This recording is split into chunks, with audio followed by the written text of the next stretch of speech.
Ya, Assalamualaikum warahmatullahi wabarakatuh. Pada kesempatan ini saya akan bicara tentang hal yang berkaitan dengan kontrak. Jadi kalau Anda adalah mahasiswa atau Anda adalah alumni yang kemudian mendapatkan pekerjaan, ya entah itu freelance atau bagaimana, ya maka Anda harus memperhatikan yang namanya kontrak pekerjaan. Ya, mengapa ini menjadi penting? Karena ketika sebuah pekerjaan berkaitan dengan uang, berkaitan dengan hak dan kewajiban, maka Anda harus memperhatikan benar-benar berkaitan dengan kontrak. Jangan sampai ya hanya berdasarkan kepercayaan atau berdasarkan karena sudah begitu sama-sama kenal. Ya, ketika kemudian terjadi konflik, maka terkadang uang itu ya hanya gara-gara uang kemudian Anda berseteru ataupun ini masuk ke masalah ranah hukum. Ya, maka pada kesempatan ini saya akan menjelaskan tentang hal-hal yang perlu diperhatikan dalam menyusun kontrak. Apapun Anda, ya, apakah Anda adalah sarjana informatika, sarjana sipil, ataupun arsitektur, ataupun yang lainnya, ketika Anda mendapatkan kontrak pekerjaan, mendapatkan pekerjaan, maka harus diikat hitam di atas putih dengan ya kontrak pekerjaan. Ya, apa yang harus ada di dalamnya? Maka saya mendapatkan sumber informasi yang bagus. Oh ya, beberapa prodi itu tidak mendapatkan mata kuliah yang berkaitan dengan kontrak, bagaimana membuat kontrak atau hukum ya. Nah, kalau di ekonomi saya pikir ada yang sudah juga mendapatkan, tapi di teknik informatika dan teknik sipil yang saya lihat itu mereka tidak dibekali dengan pengetahuan tentang bagaimana membuat kontrak. Ya, kemudian itu yang mereka gunakan untuk menjadi dasar dalam melaksanakan pekerjaan. Ya, oke, baik. Saya mulai dari sebuah website yang cukup bagus. Di sini dia menyebutkan 8 hal penting yang harus yang harus ada dalam perjanjian kerjasama pembuatan aplikasi. Jadi ini cocok mungkin untuk mahasiswa teknik informatika. Ya, jadi kalau Anda misalnya dapat order membuat website, atau Anda mendapatkan order untuk membuat aplikasi penggajian apa software yang lainnya, maka kemudian nah ini penting untuk bisa melihat ya kontrak ya. Mengapa? Jadi walaupun Anda bukan orang hukum, tapi Anda tidak boleh buta terhadap hukum ya. Kenapa? Jadi contohnya misalnya pada pasal 1320 KUHP Perdata. Ya, itu berkaitan dengan masalah perjanjian. Jadi kalau kemudian ternyata ya ada hal yang kemudian dilanggar hak dan kewajiban, Anda sudah ngerjakan software nih, tapi ternyata ya Anda tidak dibayar sebagaimana mesti yang dijanjikan di awal. Ya, apa yang harus Anda lakukan? Nah, ini menjadi penting sekali. Ya, apa? Contohnya yang harus ada itu pertama adalah ruang lingkup pekerjaan. Apa saja sih yang menjadi tanggung jawab Anda? Karena biasanya klien itu kalau tidak diikat dengan ruang lingkup pekerjaan yang jelas, maka pekerjaannya menjadi nambah-nambah. Tambahin ini ya, dan seterusnya. Akibatnya kalau itu tidak selesai, mereka juga tidak membayar. Ini problem juga ya. Ya, saya kira kalau normatifnya kalau di dalam metodologi di software engineering, software development life cycle, ya memang ini sih analisa kebutuhan, desain, testing, coding dan seterusnya. Ya, tapi yang paling penting itu adalah adanya kontrak di awal, kemudian ada pemberian berita acara serah terima ya dan training serta transfer pengetahuan ya, sama kontrak retensi juga di dalamnya ya. Artinya berapa lama maintenance-nya? 3 bulan kah? 6 bulan kah? Ya, ada nggak retensi? Retensi itu adalah dana yang ditahan oleh pihak customer sampai dengan masa garansi habis ya. Jadi misalnya 10% atau 5%. Ya, jadi kalau 100 juta, misalkan kalau 10% ya berarti ada 10 juta yang ditahan belum dibayarkan oleh pihak si pemesan sampai kemudian masa garansinya habis, artinya software tersebut benar-benar bisa dijalankan. Kemudian yang harus ada lagi yaitu adalah waktu pengerjaan. Tidak ada kontrak apapun yang tidak dibatasi oleh waktu, sehingga kemudian Anda harus mencantumkan berapa lama pekerjaan tersebut akan dilaksanakan. Oleh karena itu kemudian perlu juga ya Anda membuat semacam timeline project ya, membuat manajemen project ya, entah itu pakai Microsoft Project, kemudian di dalamnya ada activity, berapa lama ya, kemudian kapan jatuhnya deadline-nya dan seterusnya. Ya, durasinya berapa lama, siapa yang bertanggung jawab, ya kemudian apa hak dan kewajiban untuk masing-masing, ya itu masuk di waktu pengerjaan. Oke. Kemudian biaya jasa dan mekanisme mekanisme pembayaran. Penting sekali untuk mencantumkan biaya jasa. Berapa totalnya? Ya, kena pajak atau tidak gitu ya. Di bawah meja, di bawah tangan atau tidak ya. Jadi pajak atau tidak itu sudah net atau tidak ya. Kemudian ada nggak retensi tadi yang sudah saya sebutkan misalkan ya. Kemudian juga bagaimana termin pembayarannya? Bagaimana termin pembayaran? Jadi misalkan ketika kontrak ditandatangani maka 30% dibayarkan di awal. Ketika kemudian sudah pengerjaan sampai pada demo prototypingnya atau demo programnya, maka dibayarkan lagi 30%-nya. Ya, kemudian sudah berapa tadi? 60%. 20%-nya dibayarkan setelah melaksanakan training, ya, implementasi dan training. Kemudian 10%-nya ditahan sampai kemudian masa garansinya habis. Tapi itu saya kira masalah kesepakatan aja, ya. Atau bisa juga mekanisme pembayarannya bukan dalam bentuk model seperti itu, tapi model sewa. Ya, karena beberapa software itu modelnya adalah model sewa. Jadi modelnya adalah selama setahun si bagus tidaknya pokoknya dan seterusnya selama setahun itu perbaikan dan seterusnya menjadi tanggung jawab si developer. Kemudian si klien itu akan menyewa software tersebut selama setahun dengan nilai berapa. Ada juga yang model konsinyasi. Kok konsinyasi sih? Model persentase. Jadi contohnya misalnya ada kasir misalkan atau sistem pembelian. Si perusahaan atau si supermarket dia tidak membeli software. Tapi dia hanya model misalkan 0,01% dari setiap transaksi, itu akan dibayarkan kepada si developer. Itu banyak terjadi untuk kontrak-kontrak developer dengan sekolah. Jadi misalnya sekolah itu punya sekitar 1.000 siswa, cukup banyak ya. Ya mungkin nggak segitu ya. Oke, tapi misalnya taruhlah 500 siswa. Maka kemudian jika si siswa tersebut membayar SPP dengan menggunakan sistem mereka, ya sistem si developer yang dibangun oleh si developer, maka 1%-nya dari setiap pembayaran SPP itu akan dibayarkan kepada si developer. Ya, itu juga bisa digunakan. Baik, kemudian masa garansi. Nah, ini yang harus ada.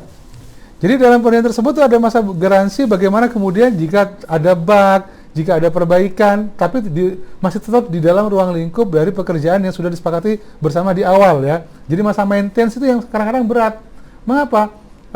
Kalau tempatnya dekat mungkin nggak masalah, tapi kalau kemudian kliennya itu begitu jauh, maka kadang-kadang mungkin si developer akan banyak habis waktu dan tenaga untuk visit ke developer.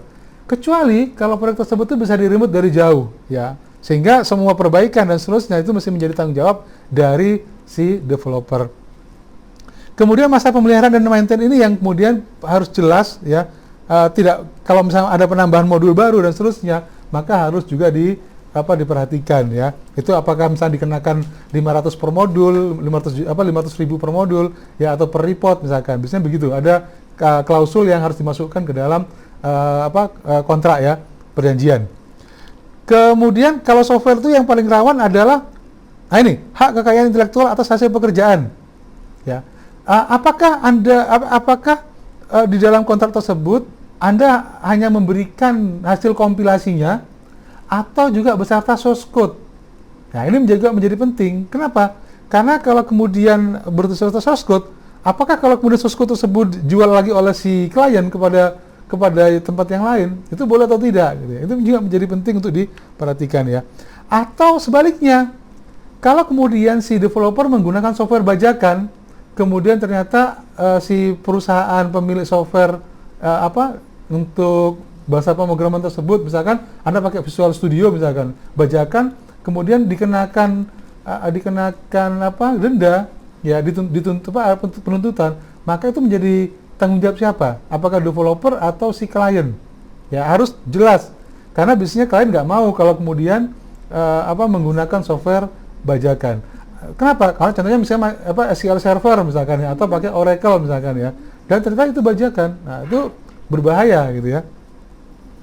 Oke, ini yang perlu diperhatikan. Kemudian juga kerahasiaan.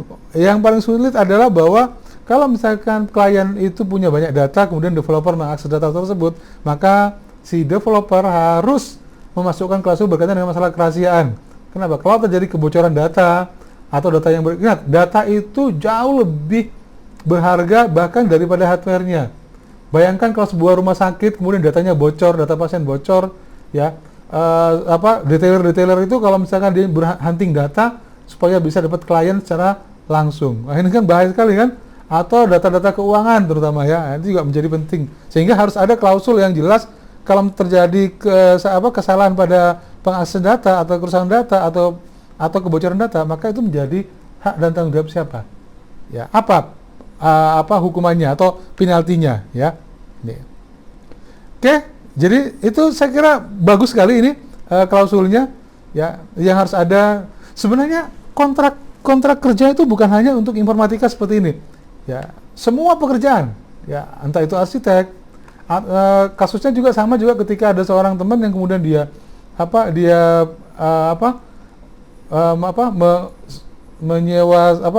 membeli software misalkan. Maka pertanyaannya adalah software tersebut itu sudah bersesuaian source code-nya ya atau tidak?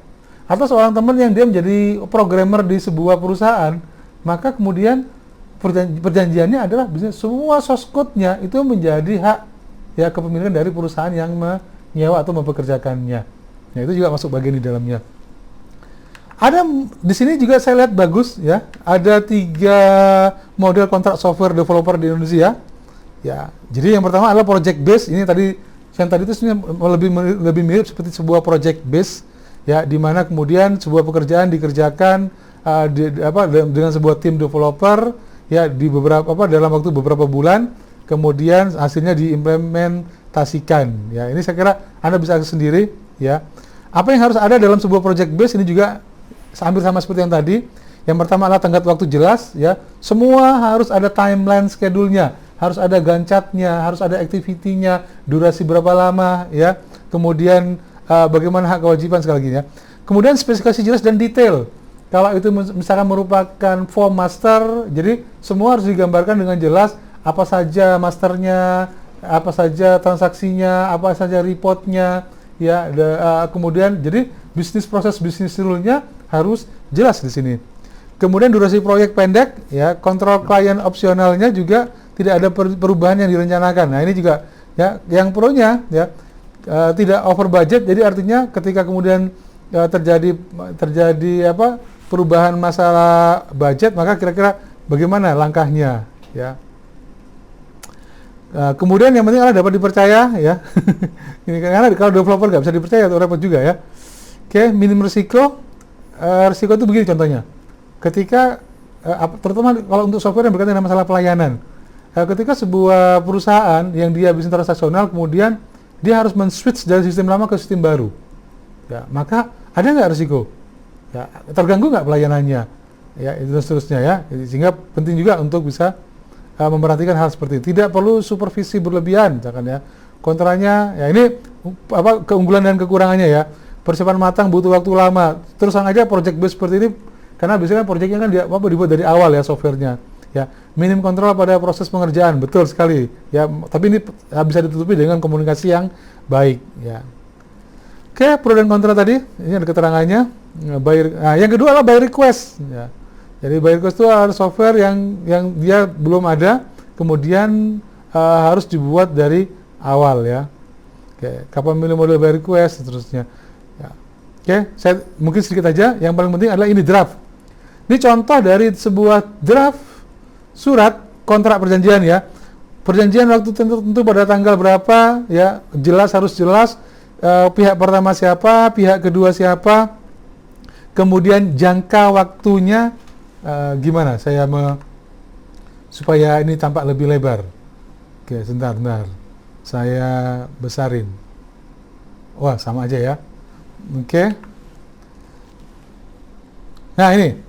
Jadi kemudian pihak pertama apa, pihak kedua siapa, ya. Jangka waktu kerja, deskripsi pekerjaannya apa saja, ya. Pihak pertama membuat apa, pihak kedua membuat apa. Oh ya, jangan lupa bahwa di setiap halaman kontrak itu harus ada tanda tangan dari kedua belah pihak, ya. Sehingga kalau ada perubahan pada halaman-halaman itu bisa diatasi.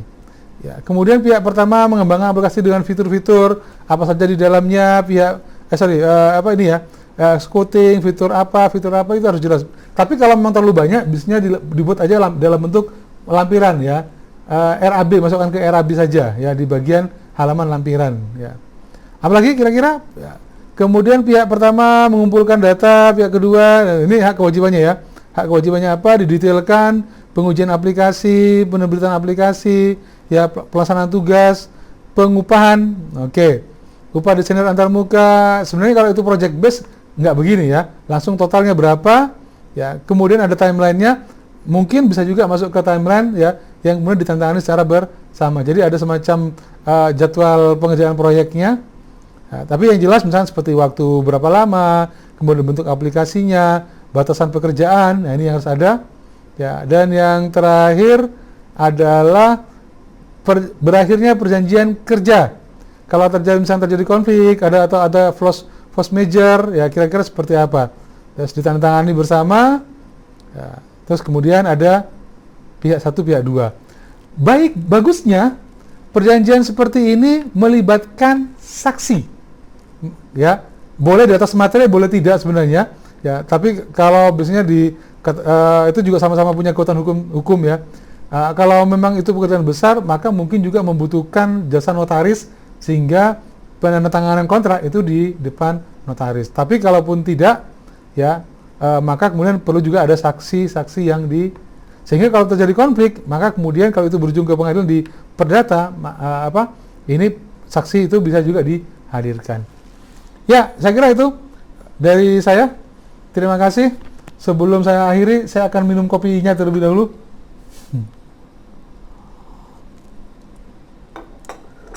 Terima kasih. Assalamualaikum warahmatullahi wabarakatuh.